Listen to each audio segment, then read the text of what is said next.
Day Thursday. But ஆனால் இன்றைக்கு லண்டனுக்கு போக போகிறேன். நாளைக்கு ஆஃப் எடுத்துருக்கேன். காமெடி வேண்டாம், நான் சொல்லிட்டேன்.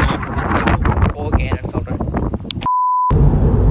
இப்போ வந்து 10:50, 5 மணி நேரம், சட்டியாக 5 மணி நேரம் இருக்குது போய் சேர்றதுக்கு. இப்போ நான் இங்கே இருந்து ஆனால் முதலே வலிக்கிட்டேன். நான் அதில் காட்டையில் முதல் வந்து 5 மணி நேரம் இருந்தது. இப்போ 1/4 மணி நேரம் ஓடிட்டேன். ஸோ 5 மணி நேரம் இருக்குது. வெளிக்கிறதுக்கு வந்து மழையே இல்லை, வெயில் அடிச்சு கொண்டு இருந்தது. இங்கால வந்தோடனே மழை தூறி கொண்டு இருக்குது. அங்கால போய்க்க சில பல வெயிலாக வேறு, இல்லாட்டிக்கு மழை கூடினாலும் கூடும். சொன்ன மாதிரியே இங்கால வெயிலாக இருக்குது ஃபுல்லாகவே. எவ்வளோ தூரத்துக்குன்னு பார்ப்போம். ஆப்படிச்சு விட்டாங்க.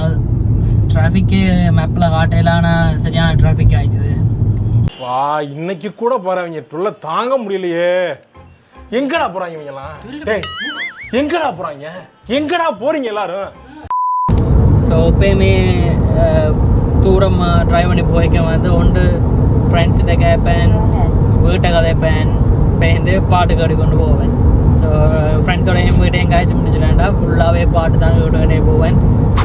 M1 மோட்டிவேட் தான், அப்படியே ஃபுல்லாக ஸ்ட்ரைட் தான். அப்படியே M25 வந்து லண்டனுக்கு வெளியில் இருக்கிற ரோட். ஸோ லண்டனுக்குள்ளே போகிறதுக்கு வந்து மோஸ்ட்லி வந்து அந்த ரோட் யூஸ் பண்ணி தான் உள்ளே போவோம். ஸோ அந்த M1 வந்து அப்படியே M25 ஜாயின் ஆகும். ஸோ இந்த ரோடு எடுத்தால் அப்படியே ஃபுல்லாக போய் சேரலாம். எனக்கு வந்து இந்த ரோடு தான் அப்படியே ஃபுல் ஸ்ட்ரைட். வேறு ஒரு ரோட்டுமே ஏறது வெளியிட்டு ஃபுல் ஸ்ட்ரைட்டாகவே அப்படியே லாங் டிரைவ் போய்க்கு வந்து பசிக்கும். ஸோ அப்படி ஸ்நாக்ஸ் வாங்கி எப்பயுமே சாப்பிட்டு தான் போவேன். இந்த மேப் மட்டும் இல்லாட்டிக்கு பாதி பேர் நிலைமை, இன்னொரு 3/4 பேர் நிலைமை அதோ கேள்வி தான். ஸோ வந்து சேர்ந்துட்டேன். இப்போ வந்து 10 மணி ஆனால் நான் 7:45 வந்து சேர்ந்துட்டேன். ஸோ இனித்தான் எடிட் பண்ணணும் இந்த வீடியோவை எடிட் பண்ணிவிட்டு நாளைய வீடியோ போஸ்ட் பண்ணுறேன். பாய்.